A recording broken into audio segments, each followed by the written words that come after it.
Welcome to the deep dive. Today, we're getting into something that I think is a massive contradiction right at the heart of the crypto world. It really is. I mean, when you tell someone you use Bitcoin, the first thing they think of is anonymity, right? This idea that you're trading completely outside the view of, banks or governments. Yeah, that's the common perception. But that assumption is it's fundamentally flawed. You have millions of transactions happening every day. But are we really anonymous? Or is this just a thin veil? It's a very thin veil. The hook here really is that standard cryptocurrencies like Bitcoin and Ethereum, they're not anonymous at all. They're pseudonymous. Pseudonymous. Okay, what's the difference? Well, your address is just an opaque string of numbers and letters, sure. Yeah. But every single transaction is recorded forever on a completely transparent public ledger. So anyone can see it? Anyone. And this means if regulators or, governments manage to link just one of your exchanges where you cash out to traditional currency to your real-world identity, which they can do with KYC. Know your customer, right? Exactly. Then the entire financial history of that address is suddenly, completely exposed. You might think you're hiding, but they just found the key to your front door. And this isn't theoretical. We don't have to guess about this. We have seen specific real-world examples of how fast that veil can just disappear. Oh, absolutely. Think back to that incident in March.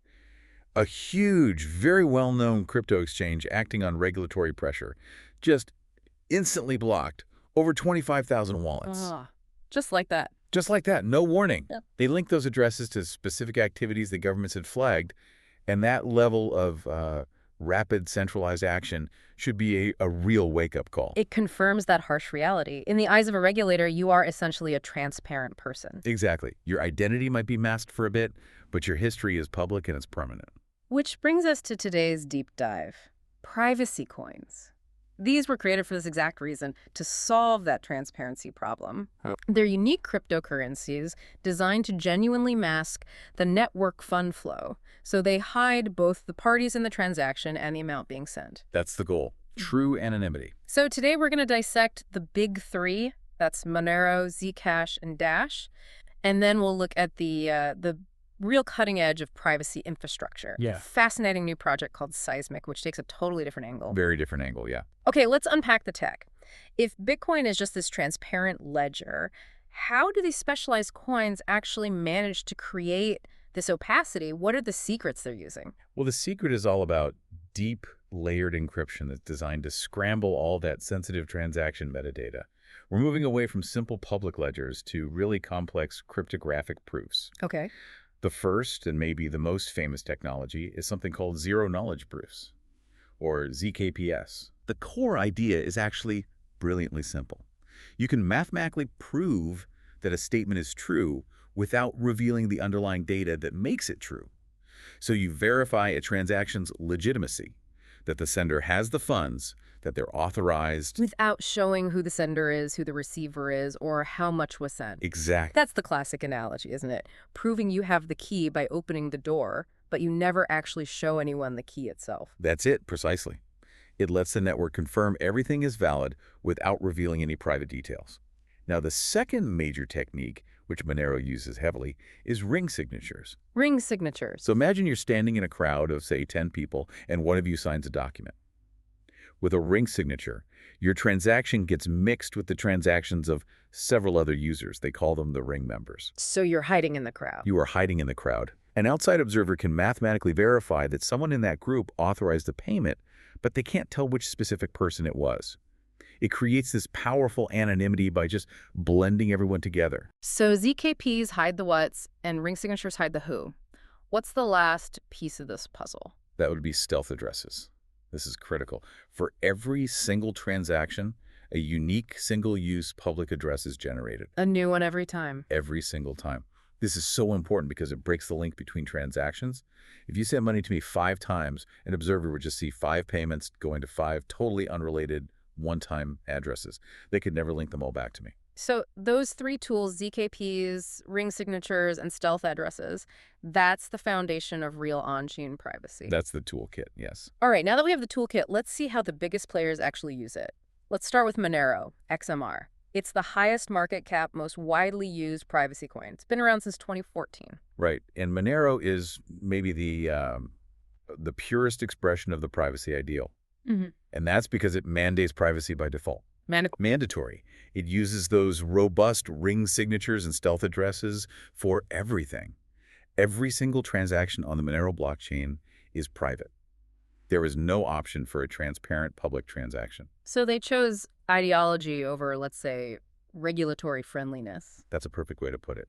By forcing privacy for everyone, they maximize that anonymity set, the crowd you're hiding in. It makes tracing nearly impossible, but it also makes Monero a lightning rod for regulators. And I've heard their community structure kind of reflects that same ideology. It absolutely does. The entire project was started by hundreds of anonymous contributors. Over 500 people have contributed code. Even today, the main leadership team has 7 members, but only 2, Ricardo and Francisco, are public. The privacy is baked right into the culture. Which explains its devoted following, but also why it's completely banned in some countries. Exactly. Okay, so that's the heavyweight that mandates privacy. Let's shift to Zcash, ZEC, which it takes a very different approach using those ZKPs. Yeah, Zcash, launched in 2016, was really groundbreaking. It was the first blockchain to implement this very sophisticated zero-knowledge protocol called ZK-SNARKs. ZK snarks. And if you look at its DNA, it was actually modified from Bitcoin's core code. It even shares the 21 million supply cap and the 4-year halving cycle. But the huge difference from Monero is optionality. People say that Zcash is a defining feature, but also maybe its biggest compromise. That's the word compromise, exactly. Zcash lets users choose. You can make a transparent transaction, which is public and traceable just like Bitcoin, or a protected private transaction, which uses the ZK snarks to shield everything. And that optionality is a strategic trade-off, I assume. It is. It keeps a technical door open for compliance. It lets Zcash get listed on exchanges where Monero is instantly banned. But the drawback seems obvious. If only some people are using the private option, your anonymity set, the crowd, it shrinks, right? That's the critical paradox. By offering the transparent option, you reduce the overall privacy of the network. The shielded transactions become, potentially, easier to de-anonymize compared to Monero, where every single transaction is just more noise. What about mining? Oh, for Zcash, it's proof of work, but the network difficulty now is it's incredibly high. Around 12.3 G-sols, you absolutely need dedicated ASIC miners and a big mining pool to even have a chance. Okay, so you've got the crypto heavyweights, mandatory privacy with Monero, optional privacy with Zcash. But Dash, it takes a totally different road. It seems to focus less on that cutting-edge encryption and more on network structure and speed. How does it do that? Right. So Dash, which is short for digital cash, also launched in 2014 and was also built off of Bitcoin's code. Their whole goal was fast, usable digital currency, so their big innovation is the dual-layer network. A dual-layer network. Yeah. So Layer 1 works just like Bitcoin. Standard miners pack transactions into blocks. But Layer 2, that's where the magic happens. It's the masternode network. These are special nodes that require a lot of collateral to run, and they handle consensus and enable Dash's signature feature, Instant Send. This tech lets transactions get confirmed in just a few seconds, which is a huge deal compared to older cryptos. And for privacy, since they aren't using ZKPs or ring signatures, what's their method? They use a service called CoinJoin. It's a coin mixing mechanism. So if I want to send you 50 Dash, my transaction gets bundled with transactions from at least 3 other people, often more, and it's mixed together over several rounds. So in the public ledger. All you see is one big combined transaction. You see the total amount and the number of inputs and outputs, but it's extremely hard to track who sent what to whom. So CoinJoin gives you the obfuscation, the masternodes give you the speed. It's a really different trade-off than the pure cryptographic complexity of, say, ZK snarks. It is. Dash really prioritizes speed and efficiency for everyday payments. They use a simpler mixing service instead of that heavy-duty zero-knowledge math. They also use the X11 algorithm, which was originally meant to be ASIC resistant, but, you know, like with all proof-of-work coins, the difficulty is so high now, you really need a big pool. So we've got these incredible tools for financial autonomy, whether they're based on pure math or this clever network design, but we have to talk about the elephant in the room, the regulators. Precisely. And that's the real struggle for all these coins. Governments, enforcement departments, they have profound concerns. And it's not just about money laundering. It's tax evasion, sanctions, capital controls. The source material is blunt about it. Enforcement departments just do not like anonymity. It takes away their ability to monitor. Completely. Yes. And this leads right back to that anonymity paradox you mentioned before. Right. It's a vicious circle. The more anonymous a project is like Monero, the harder it is to promote. Fewer exchanges will list it because of the compliance risk. That means fewer users, which limits its network effect. The greater the anonymity, the harder the adoption. That's it. And that's why, even though there's this huge potential market for financial privacy, the audience for these coins is still pretty niche. But this is where it gets really, really interesting for me. What happens when the idea of privacy evolves beyond just being a coin and instead becomes this foundational infrastructure that's designed to work with regulation, not against it? That is the crucial shift we're seeing right now. It's a move from the currency model to the full blockchain model. Yeah. And that is where we meet Seismic. Seismic is fascinating. It's a new privacy blockchain, but it's designed specifically for these highly regulated fintech scenarios. We're talking sensitive institutional finance, not just sending digital cash. Exactly. It's built on the EVM, so developers can use familiar tools like Solidity. But the technical approach to privacy is completely novel. It sidesteps ZKPs and all the regulatory pushback on raw anonymity. Instead, Seismic uses trusted execution environments, or TEEs. TEEs, these are like secure little pockets inside the hardware itself, right? A secure enclave. That's a great way to describe it. They are isolated, protected environments right inside a processor. For Seismic, this means all the nodes on the network have to run inside a TEE.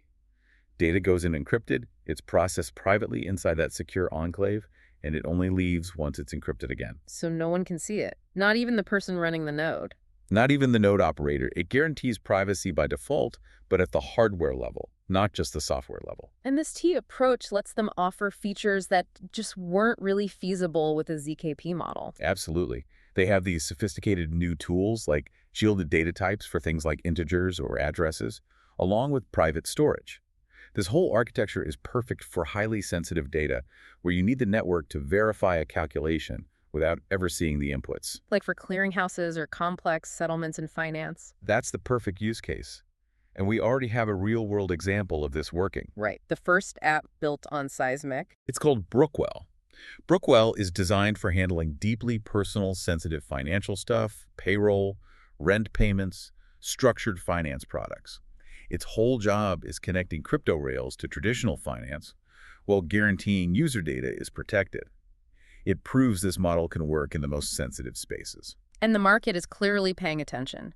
Seismic has raised a lot of money, $17 million in 2 rounds, and the big name here is A16Z Crypto. The venture capital firm, yeah. They led both the $7 million seed round and the later $10 million round.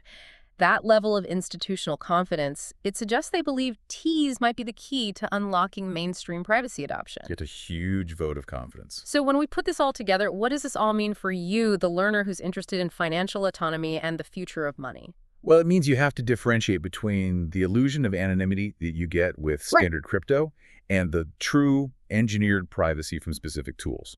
Ring signatures, ZK snarks, and now TEEs. And as our entire financial lives go digital, the demand for control over our personal data, for resistance to surveillance, that's only going to grow.